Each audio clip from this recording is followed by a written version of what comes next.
Oh boy, well, we knew they were leaving, right?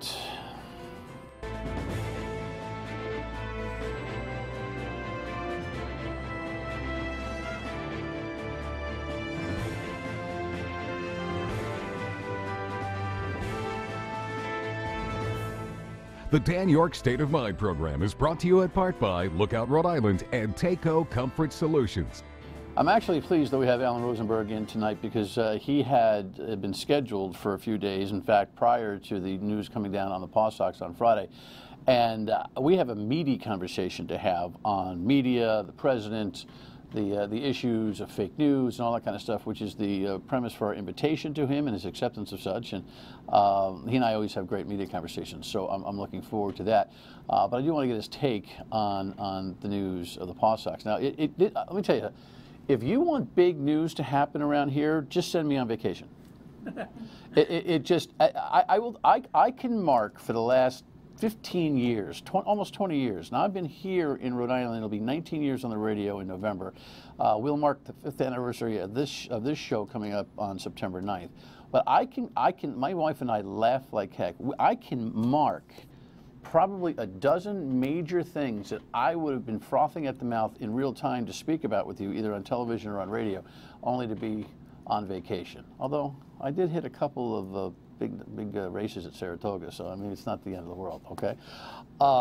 Congratulations. Oh, thanks, Dad. Alan, you're not on yet, but thank you very much. But anyway, you know, if you don't laugh, you'll cry with this Paw Sox thing. You really will. This headline today in the Providence Journal, I think, is an interesting one. So we'll start from today's current headline. As officials ponder next use for McCoy Stadium in the Apex sites.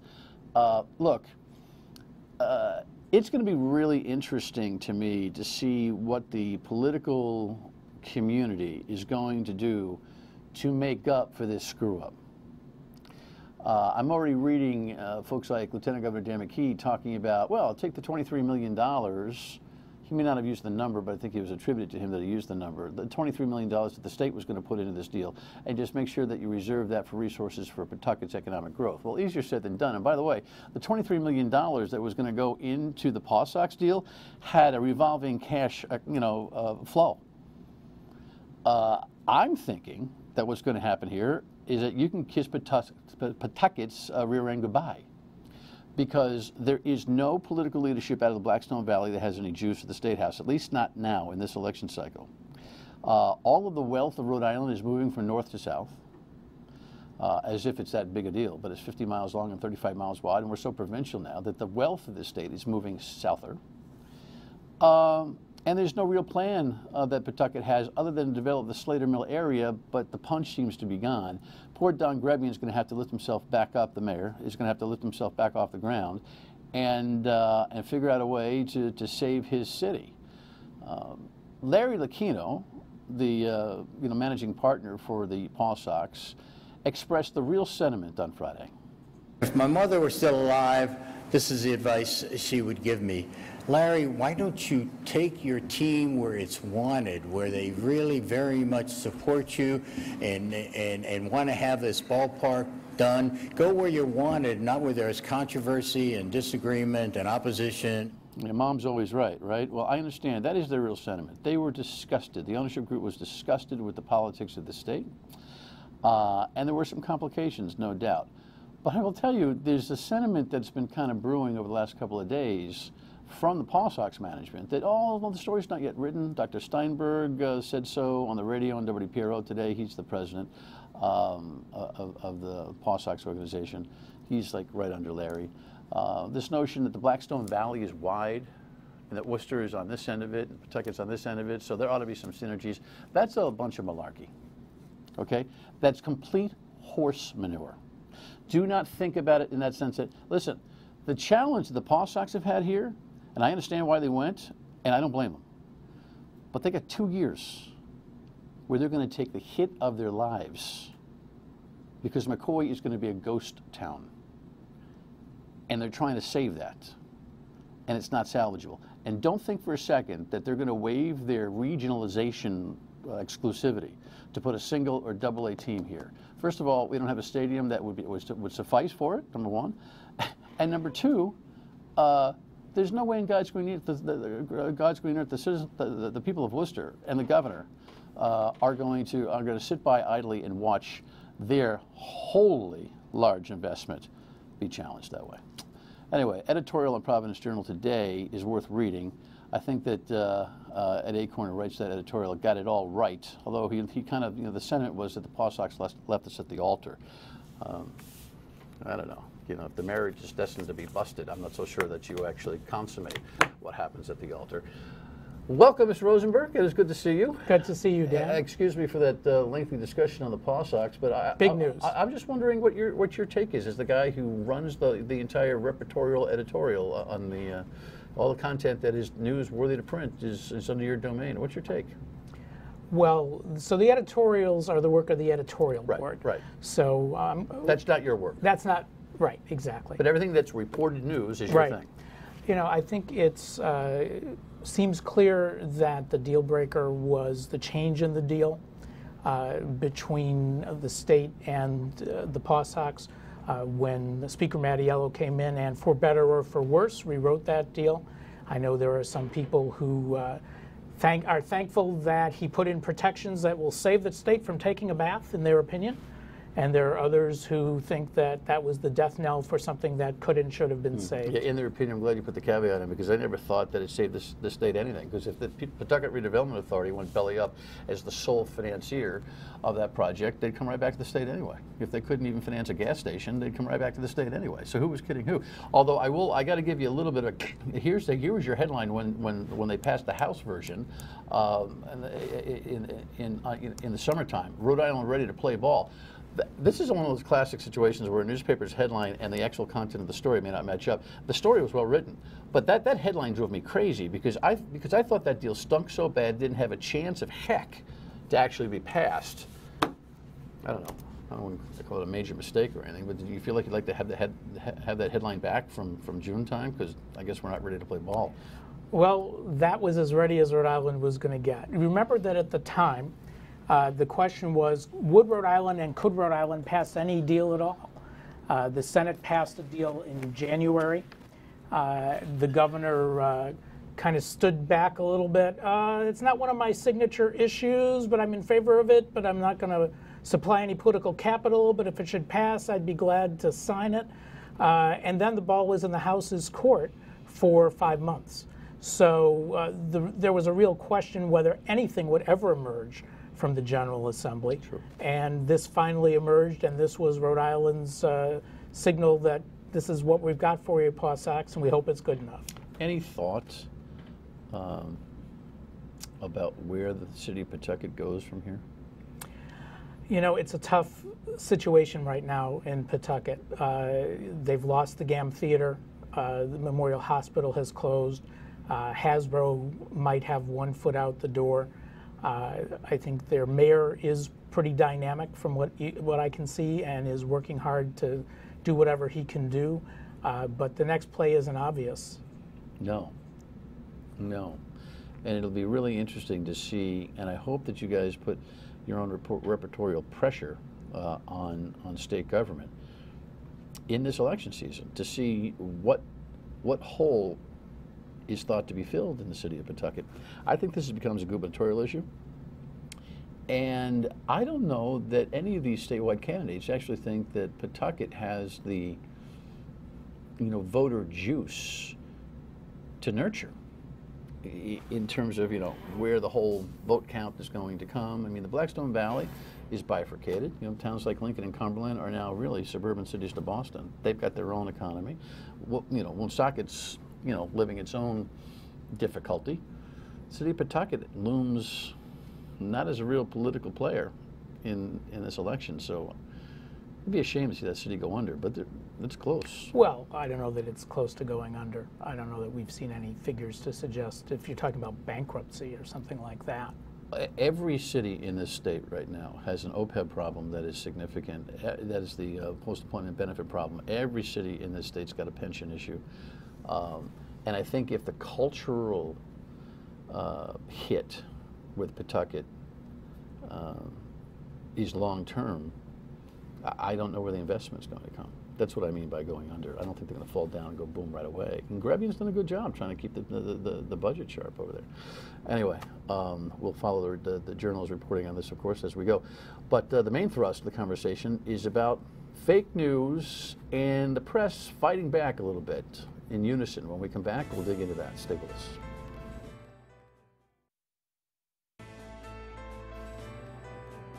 But they can make anything bad because they are the fake, disgusting news.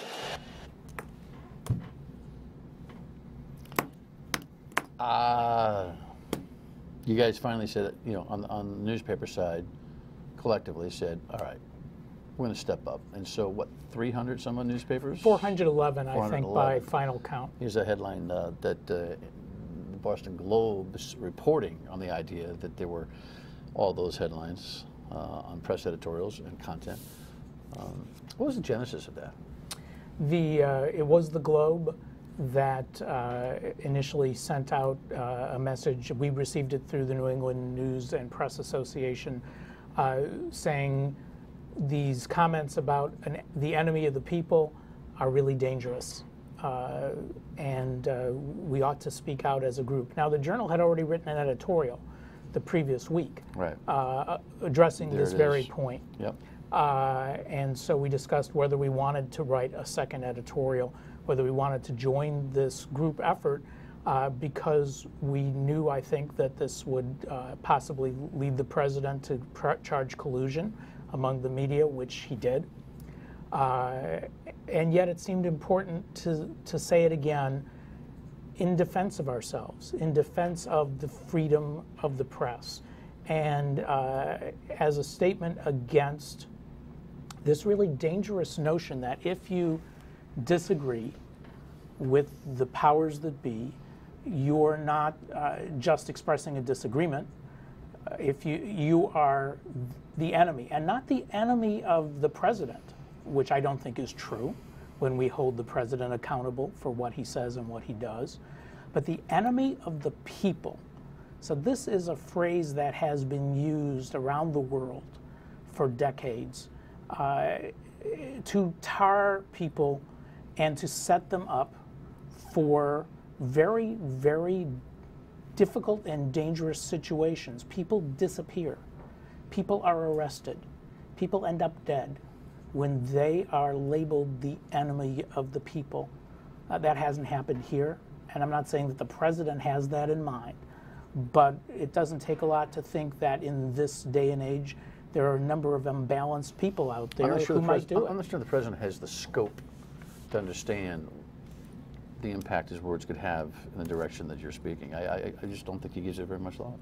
I don't know. And I don't know who's telling him, hey, by the way, do you understand the power of your pulpit? Do you understand that words matter? Do you understand that journalism is an unsafe job in a lot of places in the world? Do you understand that?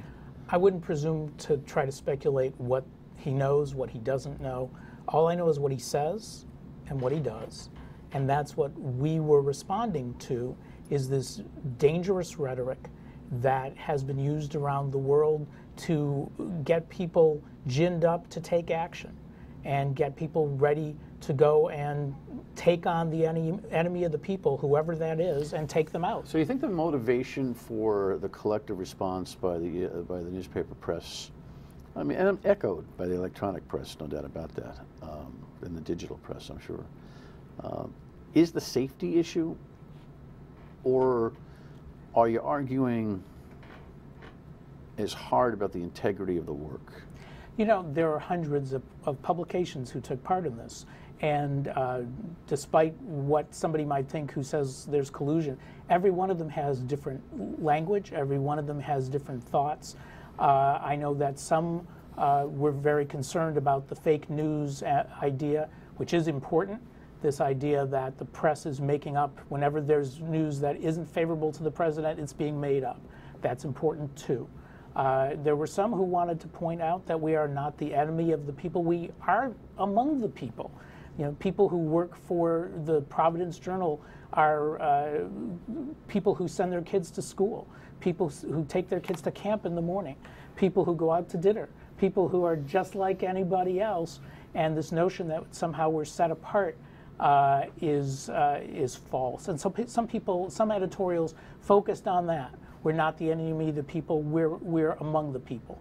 I don't think there was one set of motivations. My personal concern is for safety. All media right now are in a little bit of, the president's only exacerbated, I think, the current economic turmoil that media has in general. Radio and television consolidation brings its own challenges, newspaper circulation issues, and the convergence to digital and trying to shift the advertising revenue that dominate the print to the digital. All those things are things that we've talked about before. They're ever present and a lot of pressure. Is that economic stress that media has, now that we've become horizontal and not very vertical in our reporting across the world, is that adding to the need to fight back here? In other words, if things were good, it's a hypothetical, if things were good, would you be less inclined to fight the battle with him? Well, again, fighting the battle is not the language I would use.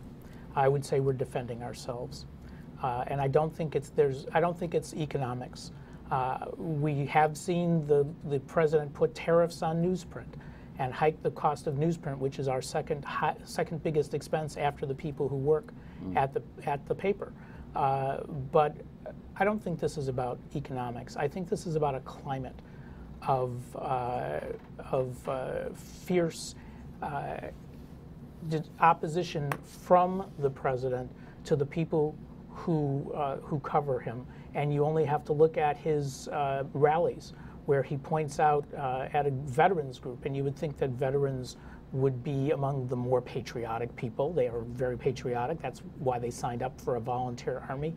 And he points out the members of the press and calls them fake news, and the veterans boo the members of the press. And people who are covering events are physically assaulted by people they're covering. And it's a climate that's been created. I don't think it has anything to do with economics. Okay. By the way, those veterans and anybody else, thank you for service, by the way, but any other folks who are booing media, press, remember there's a difference between media and the press. I mean, there's a working journalism community out there that sometimes the modern consumer is having a little difficulty identifying. But there's a difference between media in general and the press and its function. But those are the same people that when something's going wrong in their own neighborhood and they think it needs to get out, they'll come running to a place like you, me to a certain extent, but a place like you to report on it. Right. So there's a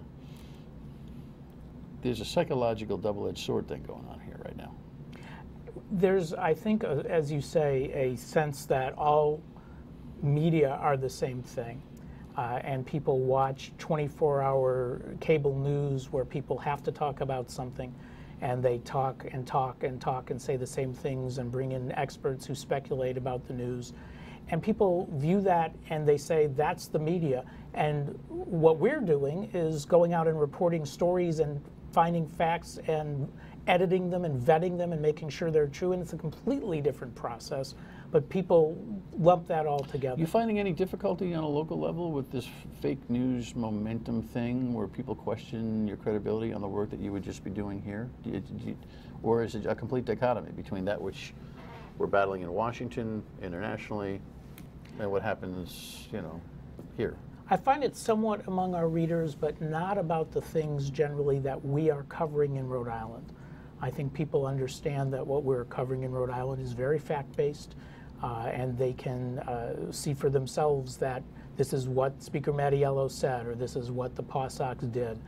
I think when we carry national news, and we have national news from the Associated Press, the Washington Post, Tribune News Service, when we carry national news, that's when I hear from readers who don't trust it, and not all of them, but from some readers who say that these news sources are biased, that they're not telling the whole story, that it's fake news, and furthermore, that whichever opinion they don't believe, and they'll focus on one of our liberal columnists or one of our conservative columnists, that person should be stopped.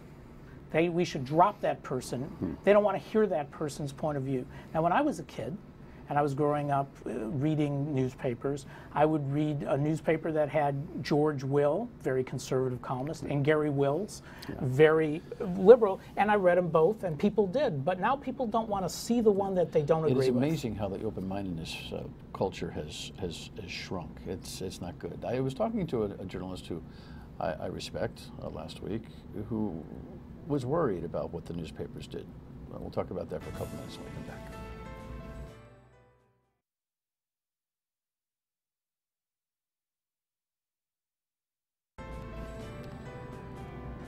All right, coming back. So a reporter whose name I will protect, source, said to me the other day, he says, you know, I worry about this unified pushback of the press. You know, sometimes you'll go to a concert and the musician will start opining, and you're inclined to say, shut up and sing. You know, and his thought was, shut up and write. Shut up and report. Just let the work speak for itself. In the end, it'll speak for itself. Did you debate that? We talked about that.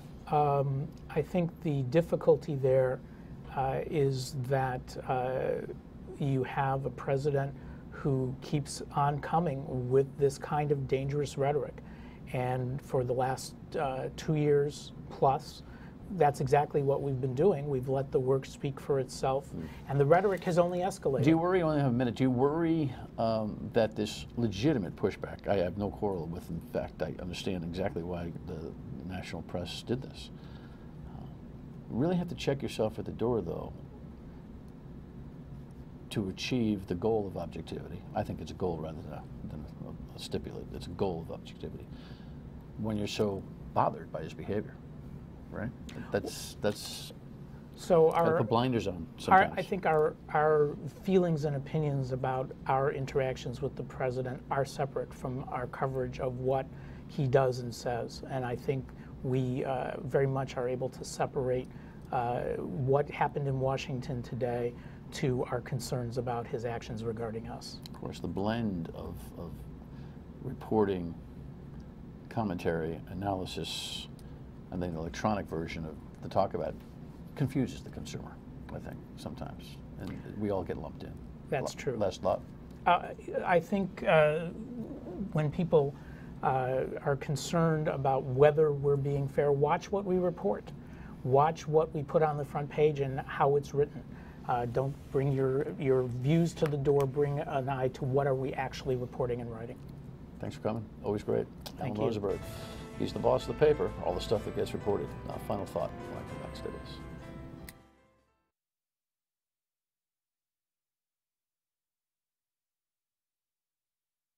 Just got word that Mayor Grebian in Pawtucket will have a press conference tomorrow morning to react to the tough news that his city has now endured. We'll have the mayor, I'm sure, by early next week here on the program and on the radio, no doubt, tomorrow, okay? Weekdays 3 to 6 on WPRO. I think we ought to be putting a little bit of pressure on the gubernatorial and state house candidates as to what they're going to do for the city of Pawtucket. It may not just be writing a check, but let me tell you something. That's a hole that's going to be very difficult to fill. We'll talk to you. Thanks.